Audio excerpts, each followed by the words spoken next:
Bienvenue à Link Internationally, un podcast multilingue qui nous donne l'occasion de développer une vision internationale de l'œuvre de Dieu et de créer du lien pour le royaume de Dieu.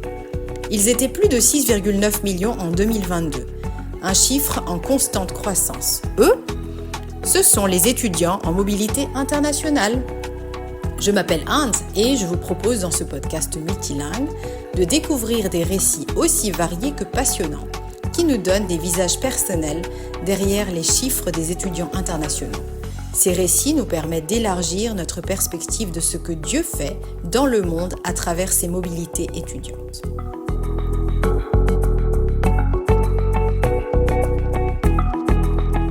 Bonjour, aujourd'hui, j'ai le plaisir d'accueillir Marinella, qui est originaire d'Angola. Elle a étudié en France et c'est son parcours que nous allons découvrir aujourd'hui. Bonjour Marinella, merci beaucoup d'avoir accepté mon invitation. Je suis vraiment ravie de t'avoir avec nous pour ce moment. Alors pour commencer, j'aimerais te demander ce qui t'a amené à étudier en France. L'Angola, c'est un pays lusophone, donc où on parle, entre autres langues d'ailleurs, le portugais. Bonjour Anne, merci pour l'invitation, c'est un plaisir d'être là. Pourquoi j'ai choisi la France? J'ai choisi la France et j'ai pas choisi la France en même temps. C'était pas un choix conscient, la France spécifiquement.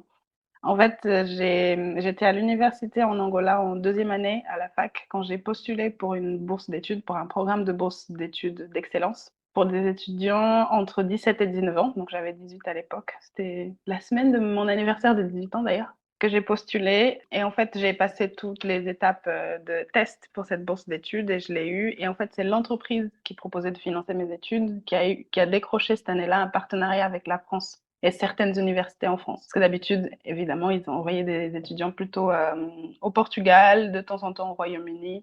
Et pour la France, c'était la première et la dernière fois d'ailleurs. Mais voilà, j'ai pas forcément choisi consciemment la France, mais après, une fois que j'ai eu la bourse d'études, je me suis dit pourquoi pas. Alors, Marinella, de l'Angola, ce pays qui est situé à la charnière de l'Afrique centrale, de l'Afrique australe, je dois dire qu'on n'en entend pas vraiment beaucoup parler, enfin, pas tant que ça.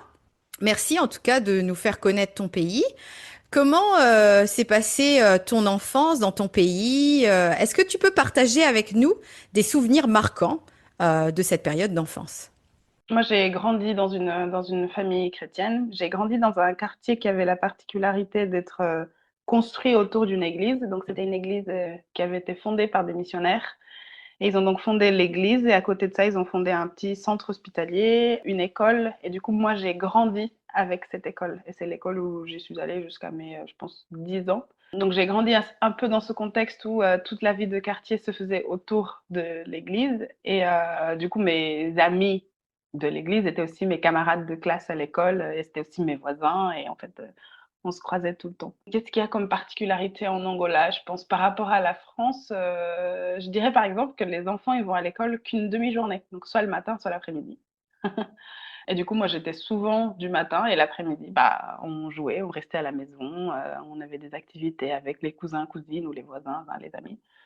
Donc, c'était intéressant. Moi, je suis l'aînée d'une fratrie de six. On est trois filles, trois garçons. Donc, il y avait du monde pour jouer, il y avait le choix. Si on voulait jouer entre filles ou entre filles contre garçons ou tous ensemble. Enfin, voilà. Mais en tout cas, c'était chouette de grandir en Angola. Nous as dit tout à l'heure que, enfin, tu m'as dit que tu as grandi dans un quartier qui a la particularité d'avoir été démarré par des missionnaires Mhm. et que toute la vie du quartier s'était bâtie autour de ça. Alors, ta famille est aussi une famille chrétienne. Toi, personnellement, Marinella, comment est-ce que tu es venue à comprendre la bonne nouvelle de Jésus? Justement, c'était un cheminement. C'est pas arrivé du jour au lendemain. Ayant grandi dans une église, ayant toujours été aussi loin que mes souvenirs remontent, j'ai toujours été à l'école du dimanche en fait. À l'adolescence, je pense qu'à l'âge de 15 ans, ma famille a dû déménager. On est parti dans une autre ville à cause du travail de mon père. Et du coup, on avait changé d'église. Donc, l'église où j'avais grandi et que j'avais vécu toute mon enfance, où j'avais tous mes amis, etc., qui était quand même une grande église dans le quartier, On avait déménagé dans un plus petit quartier avec une toute petite église de la même dénomination. Et je pense que pour moi, c'était un changement beaucoup trop brusque. Étant adolescente, pas trop confortable dans mes chaussures, débarquer dans une église où tout le monde se connaissait et que nous, on était vus comme en fait les nouveaux arrivés, tout le monde le savait, on était remarqués tout de suite. Ça m'a mis très mal à Hmm. l'aise. Et je pense que j'ai pas aimé cette, comment dire, d'être remarquée de cette façon-là. Et ça m'a mis très mal à l'aise de venir à l'église. Et petit à petit, en fait, j'ai commencé à ne pas aller à l'église. Non pas parce que j'aimais pas Dieu ou que enfin, la parole de Dieu m'intéressait pas, mais parce que j'étais pas confortable dans l'église. Donc, entre 15 et 17 ans à peu près, j'allais de temps en temps quand ma mère vraiment insistait, mais c'était vraiment juste ce sentiment d'inconfort. L'événement qui a déclenché en fait ma marche vers Jésus, c'est que à l'âge de 17 ans, j'ai perdu un camarade de classe au lycée. Et c'était un camarade de classe qui était vraiment croyant et fervent pour Jésus. Il avait son sac à dos avec ses cahiers d'école et sa Bible sous le bras tout le temps. Il était à la limite un peu, un peu embêtant avec sa Bible et Jésus dont il parlait tout le temps. Mais il était connu pour ça. Et en fait, quand il est mort, c'était vraiment un grand choc pour toute la classe. Ça nous a beaucoup unis. Ça nous a vraiment beaucoup marqué. Et ce qui m'a marqué, en fait, c'est qu'on était allé à son enterrement. Et je me souviens de son pasteur qui priait justement avant l'enterrement et qui disait, en fait, on est tous tristes. On est d'avoir perdu un ami, un collègue, un voisin, un fils. Mais pour tous ceux qui croient en Jésus, on est sûr qu'on va se retrouver là-haut et qu'on se retrouvera tous dans les bras de Jésus. Et c'est à ce moment-là où je me suis posé moi-même la question, je me suis demandé, est-ce que je suis sûre d'être là-haut avec Jésus et que je veux retrouver cet ami que j'aimais bien? Et en fait, j'avais pas de réponse à cette question et ça m'a stressée, ça m'a angoissée. Tout d'un coup, j'ai oublié tout ce que j'ai appris à l'école le dimanche et je me suis dit, mais en fait, il faut que je fasse quelque chose. Je sais pas comment faire pour atteindre Jésus parce que j'en ai besoin et je sais pas comment faire parce que j'ai pas envie de pas être avec Jésus quand je partirai un jour. Et du coup, je me suis dit, bon, au moins, une des choses que je sais que je peux faire, c'est d'aller à l'église. Je peux essayer de commencer je peux essayer de lire ma Bible et je vais voir qu'est-ce que ça donne, mais il faut que je rencontre Jésus. Je ne sais pas ce qu'il faut ressentir ou dire, mais il faut que je le rencontre. Donc, j'ai repris l'habitude d'aller à l'église, j'ai commencé à lire ma Bible, sans pour autant que j'ai la certitude dans mon cœur d'avoir été sauvée et d'appartenir à Jésus. Entre-temps, j'ai fini le lycée, j'ai eu mon bac, on est revenu dans la capitale où j'ai grandi, j'ai retrouvé mon église d'enfance. Et c'est là finalement un culte de jeunes à jeudi soir où il y avait un missionnaire qui passait dans notre église pendant 2 semaines pour donner une formation. Et il a prêché au culte des jeunes ce jeudi-là. Et je pense qu'il avait prêché sur le texte en Matthieu qui disait: Venez à moi, vous tous qui êtes fatigués. Et moi, ça faisait 1 an et demi que je lisais la Bible assidûment tous les jours, que j'essayais de prier, que j'allais à l'église et que j'avais pas la certitude d'être sauvée. Et à sa prédication, en fait, les mots Venez à moi, vous tous qui êtes fatigués, m'a touchée. Et je me suis dit, en fait, j'en ai marre de chercher. Je suis fatiguée de chercher. Si tu peux venir à moi, Jésus, merci, s'il te plaît, parce que moi, je suis fatiguée. Et donc, c'est à cette soirée-là, à ce culte-là, que j'ai compris, en fait, la vérité de l'évangile et que j'avais pas besoin de chercher, de faire des efforts et de me donner à fond, parce qu'en fait, Jésus s'était déjà donné pour moi. Et c'est en fait à ce moment-là que j'ai compris la vérité de l'évangile et que j'ai eu. Ce qui a changé pour moi, en fait, c'est à ce moment-là que j'ai eu la certitude d'être sauvée, de que ce que Jésus avait fait pour moi avait déjà marché et que j'avais pas besoin de faire autre chose pour être sauvée. Quel beau témoignage, Marina. Là, c'est vraiment touchant de voir comment le Seigneur est venu à ta rencontre, t'a Mm. cherché et puis t'a touché, puis t'a donné le repos dont tu avais besoin. Merci en tout cas pour ton partage. Alors, je reviens sur ton départ d'Angola pour la France. Tu es donc parti et est-ce que tu peux me dire où tu as vu Dieu se manifester de manière très concrète? Je me souviens quand j'ai eu la nouvelle que j'avais la bourse d'études finalement pour la France, je connaissais rien à ce pays. J'avais jamais étudié le français à l'école, j'ai toujours choisi l'anglais. En Angola, dans les écoles, on a le choix soit entre l'anglais ou le français. Et je pense que 9 écoles sur 10 enseignent plutôt l'anglais. Et moi, j'étais toujours partie pour faire de l'anglais. Et tout d'un coup, je me suis retrouvée avec une bourse d'études pour partir en France sans connaître un mot de français. Du coup, j'ai commencé à m'intéresser à ce pays. Donc, je suis allée sur Internet et j'ai tapé sur Wikipédia France. Et j'avais appris à ce moment-là qu'en fait, il y avait, dans les statistiques, en tout cas de Wikipédia, je ne sais pas à quel point c'est vrai, il y avait en France que 3% de chrétiens protestants pratiquants. Et ce chiffre m'a fait peur, parce que je me suis dit 3%, c'est vraiment pas beaucoup. Et imagine, j'arrive dans une université, dans une ville où il n'y a pas d'église, où il y a une église, mais c'est pas une église accueillante, il y a que des vieux, ou voilà. Donc tout de suite, l'inquiétude est montée et j'ai commencé à prier pour ça. Donc je pense que c'était presque 6 mois avant qu'on parte, j'avais vraiment à cœur de commencer à prier pour une église et j'ai demandé à Dieu d'avoir pas forcément une grande église exactement comme celle que j'allais quitter, mais je demandais qu'elle soit accueillante, que les gens soient accueillants et que je puisse, qu'il y ait un bon enseignement de la parole et que je puisse servir. Donc je demandais ces 4 choses dans mes prières, sans pour autant avoir un signe ou une réponse ou autre. J'essayais de regarder sur internet les églises, mais ça me disait rien du tout, c'était très lointain. Quand je suis arrivée à Nantes, l'université nous avait mis à disposition une étudiante qui était en master, je crois, pour nous guider dans la ville pour les 3 premiers jours, nous montrer par exemple où prendre nos titres de transport, où faire les courses, etc. J'avais sauté sur l'occasion pour lui demander si elle connaissait une église, une église. Elle m'a répondu: «Ah oui, oui, il y a plein d'églises, si tu veux, tu peux aller à la cathédrale». Je lui ai dit: «Non, je cherche pas une église à visiter en tant que monument, mais une église protestante où il y a des gens qui vont le dimanche». Elle dit: «Ah, je sais pas, je suis pas chrétienne, je connais pas trop d'églises à Nantes, mais il y en a une qui me vient en tête». J'avais été invitée une fois pour un événement pour les étudiants internationaux. Je pense que tu peux aimer. Les gens avaient l'air sympas, donc je pense que tu peux aimer cette église-là, je vais te la montrer tout à l'heure.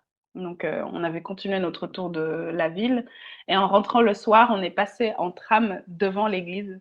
Elle m'a montré, en fait, c'est là l'église, prends note de l'arrêt de tram et tu pourras revenir toute seule. Et on avait regardé du coup les horaires sur internet et voilà. Donc c'était la semaine où je suis arrivée à Nantes. Je suis arrivée un mercredi, donc de mercredi à samedi, je prie en me disant: «J'espère vraiment que c'est une bonne église et qu'il y aura du monde et qu'il y aura pas que des vieux». Je sais pas pourquoi j'avais très peur d'arriver dans une église où il y avait que des vieux. Donc dimanche matin, je me suis apprêtée, j'ai pris le tram, je suis arrivée à l'église. J'ai pris un grand souffle avant de pousser le portail et je me suis dit: «Bon, bah, Seigneur, je te remets ce moment entre tes mains. Je ne sais pas ce qui va se passer». Et dès que j'ai ouvert la porte de l'église, j'ai entendu un chant que je pense dans mon ancienne église, on chante ça un dimanche sur 2, presque 2 fois, à chaque culte, parce que c'est vraiment un hymne qu'on chante, je sais pas, tout le temps. Et dès que j'ai entendu, il chantait Quel ami fidèle et tendre. Et le fait d'entendre ça, juste la mélodie en fait, parce qu'il chantait en français, donc je comprenais pas forcément, mais juste d'entendre la mélodie, j'ai eu ce sentiment de familiarité et d'être arrivée à la maison. Et à ce moment-là, j'ai eu l'impression d'entendre Dieu me dire bienvenue à la maison. Là, tu es arrivé à la maison. Fais comme chez toi. Et c'est la seule église que j'ai visitée à Nantes finalement. C'est l'église où je suis restée plus de 6 ans. J'ai été très bien accueillie.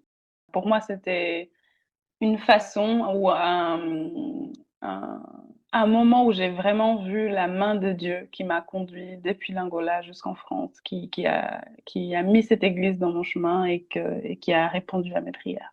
C'est merveilleux de voir comment Dieu, en fait, répond de façon très précise aux prières de ses enfants.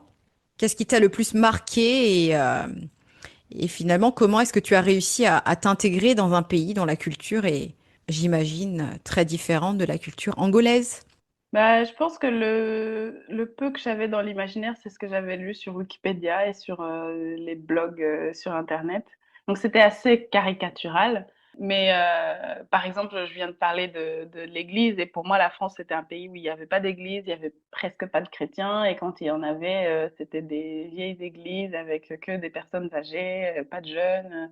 Donc ouais, pour moi, c'était un peu ça, l'image de la France, en tout cas en tant que chrétienne, et ça me rassurait pas forcément. Mais j'ai été agréablement surprise parfois, surtout au niveau de l'Église et des chrétiens. J'étais vraiment très bien accueillie. J'étais agréablement surprise de mon intégration dans l'Église, dans les différents ministères, dans vraiment comment les gens vivent leur foi au quotidien et à l'Église. D'autres surprises culturelles en dehors en fait du contexte de l'église, pour moi, c'était le fait de voir des jeunes, des très jeunes, fumer dans la rue. Un de mes premiers chocs, je pense que c'était passer devant un lycée à une heure de pause. Je pense que c'était entre midi et deux. Je prenais les transports et je suis passée devant un lycée et j'ai vu des jeunes lycéens, du coup mineurs, fumer. Et pour moi, c'était très choquant parce que déjà en Angola, il n'y a pas beaucoup de gens qui fument. Ceux qui fument, en général, c'est des adultes et quand un jeune se met à fumer, il fume surtout pas à côté des adultes et là, je passais devant un lycée où les jeunes lycéens, donc entre, je sais pas, 14 et 18 ans, qui fumaient d'un côté et les profs qui fumaient de l'autre côté et pour moi, ça, c'était choquant. J'arrivais pas à concevoir que des jeunes fument et qu'ils fument à côté des adultes et qu'ils soient pas punis par ces adultes-là. Une des belles surprises pour moi, c'était aussi le fait de rencontrer une communauté d'étudiants internationaux très forte. Je m'attendais à arriver dans un pays ou dans une ville où il y avait du coup que des Français et deux ou trois étrangers. Et en fait, non, mon contexte à l'université était vraiment très international. J'ai appris à connaître d'autres étudiants, d'autres pays qui parlent d'autres langues, qui viennent pour différents programmes d'études, des différents horizons socio-économiques, culturels, religieux. Donc je dirais que c'était de ce côté-là, la surprise était très agréable de me retrouver finalement en France, mais quelque part dans le monde en fait, de connaître le monde à travers la France. Effectivement, c'est un pays qui accueille beaucoup d'étudiants internationaux et surtout dans les dernières années. Qu'est-ce que toi, en tant que chrétienne, justement, tu as pu apporter à ces étudiants qui sont pas forcément chrétiens, mais aussi qu'est-ce que tu as pu recevoir d'eux, qu'ils soient chrétiens ou pas chrétiens, parce que Dieu aussi nous donne de recevoir, d'apprendre de tout le monde. Je pense que l'ouverture d'esprit, c'est vraiment quelque chose que j'ai beaucoup exercé. Que je pense, étant partie de mon pays, moi je suis partie à 19 ans. C'est très jeune en fait, et c'est un peu l'âge où on a la certitude d'à peu près tout. On est sûr qu'on a la bonne réponse. Et en fait, arriver ici et être confronté à d'autres cultures, à d'autres façons de faire, à d'autres façons de penser, et me rendre compte que c'est pas forcément mauvais parce que c'est différent de ce que je fais ou de ce que je pense. C'était assez intéressant. Donc j'ai beaucoup appris des autres étudiants à voir en fait le monde avec des yeux plus ouverts, avec plus de la curiosité plutôt qu'un regard de jugement ou de méfiance en fait. Mais qu'est-ce que j'ai appris d'autre? J'ai appris d'autres langues. Parce que finalement, comme j'ai dit, j'ai toujours fait de l'anglais à l'école. Mais je ne parlais pas forcément, donc on ne parle pas forcément anglais en Angola, et je pense que dans la plupart des pays, c'est pas parce qu'on apprend l'anglais à l'école qu'on devient un bilingue. Et moi, je l'étais pas forcément, mais c'était la plupart du temps la langue qui faisait un peu le pont avec d'autres étudiants qui étaient aussi en train d'apprendre le français ou qui ne parlaient pas du tout français en fait. Du coup, ça m'a permis de parler anglais beaucoup plus souvent. Si j'ai pu rencontrer beaucoup d'étudiants d'Amérique latine et de parler espagnol plus souvent. Et de ce point de vue-là, je dirais que j'ai appris l'espagnol aussi. J'ai fait de l'allemand à l'université et j'avais beaucoup d'étudiants en échange dans mes classes, souvent qui venaient de l'Allemagne pour 6 mois ou un an.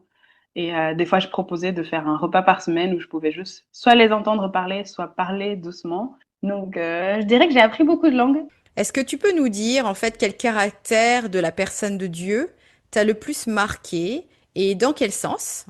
Je pense qu'une des choses que j'ai appris et que j'apprends toujours, c'est du caractère de Dieu, c'est le fait qu'il est vraiment un père et qu'il prend soin de nous. Quand on a toujours grandi dans le même quartier, qu'on est chez nos parents, qu'on connaît tout le monde autour de nous, on a un peu cette impression que d'avoir un peu le contrôle ou d'être dans un environnement contrôlé où peu ou presque rien peut nous arriver. Et en fait, être partie de chez moi à 19 ans, d'arriver dans un pays seul où je parlais à peine la langue, aucune, sans aucun lien familial, sans aucune famille, parce qu'il y a des étudiants qui arrivent ici et qui ont, je sais pas, un oncle, une tante ou un voisin ou quelqu'un qu'ils connaissent de leur pays qui habite dans une autre ville, soit. Mais moi, je connaissais vraiment personne. Personne de ma famille n'était jamais venu aussi loin en Europe. Donc, d'arriver seule dans ce pays et de devoir me débrouiller, entre guillemets, toute seule, m'a permis de prendre conscience que c'est Dieu qui prend soin de nous. Que nos parents soient là ou non, en fait, c'est Dieu qui prend soin de nous, jour et nuit. C'est Dieu qui nous amène dans les différents chemins de la vie. C'est lui qui prend soin de nous dans les situations dangereuses ou quand on tombe malade ou qui pourvoit à notre nourriture, qui pourvoit à nos vêtements, qui pourvoit à une église. C'est Dieu qui pourvoit en fait. Je me souviens, à un moment donné, j'étais tombée malade. Je crois que j'avais une grippe ou... En fait, en tout cas, j'avais de la fièvre, j'avais mal à la tête. Et ça faisait quelques mois que j'étais en France, ça faisait pas encore un an, peut-être 3 ou 6 mois par là. Et j'étais prise de panique, en fait, le soir, où je me suis dit, je suis malade, imagine, ça s'aggrave dans la nuit. Qui est-ce que j'appelle? En grandissant, c'était toujours ma mère qui s'occupait de nous quand on était malade. Et mon père, après, quand c'était plus grave, parce qu'il travaillait à l'hôpital, donc il nous amenait à l'hôpital, etc. Et là, pour la première fois, j'ai dû vraiment faire confiance à Dieu en me disant, en fait, là, j'ai plus personne à qui appeler dans l'immédiat à part Dieu. Et d'être sûre et de pouvoir dormir en ayant la certitude que Dieu prend soin de moi et que rien de mal ne peut m'arriver. Je l'ai appris à ce jour-là et je pense que je l'apprends chaque jour, chaque année qui passe avec les différents événements. Je me rends compte que Dieu est vraiment là et que c'est lui qui s'occupe de nous. Encore merci pour ton temps, merci d'avoir accepté l'invitation. Merci à toi, merci pour l'invitation.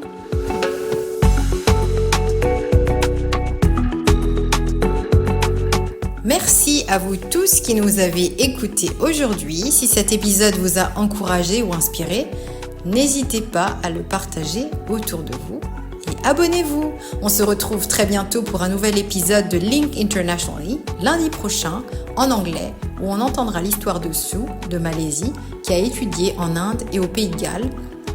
Au revoir!